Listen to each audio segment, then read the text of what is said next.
ನಮಸ್ತೆ ಎಲ್ಲರಿಗೂ. ಇವತ್ತು ನಾವು ಡ್ರ್ಯಾಗನ್ ಫ್ರೂಟ್ ಶೇಕ್ ಮಾಡೋಣ್ರಿ. ಅದಕ್ಕೆ ಮೊದಲು ಡ್ರ್ಯಾಗನ್ ಫ್ರೂಟ್ ಹಾಕೋರೋಣ್ರಿ.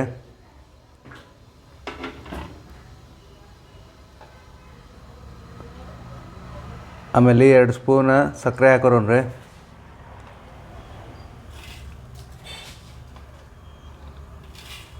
ಒಂದು ಸಣ್ಣದ ದಾಲ್ಚಿನ್ನಿ ಹಾಕೋರೋಣ್ರಿ. ಆಮೇಲೆ 1 ಗ್ಲಾಸ್ ಹಾಲು ಹಾಕೋರೋಣ್ರಿ. ಆಮೇಲೆ ಒಂದು ವೆನಿಲಾ ಐಸ್ ಕ್ರೀಮ್ ಹಾಕೋರೋಣ್ರಿ. ಈಗ ಇದನ್ನು ಬ್ಲೆಂಡ್ ಮಾಡ್ಕೊರೋಣ್ರಿ.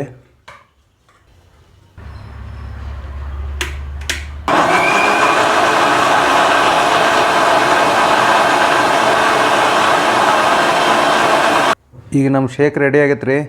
ಅದು ಗ್ಲಾಸ್ ಒಳಗೆ ಹಾಕೋರೋಣ್ರಿ.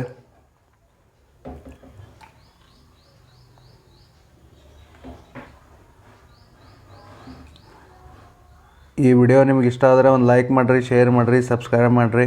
Thank you.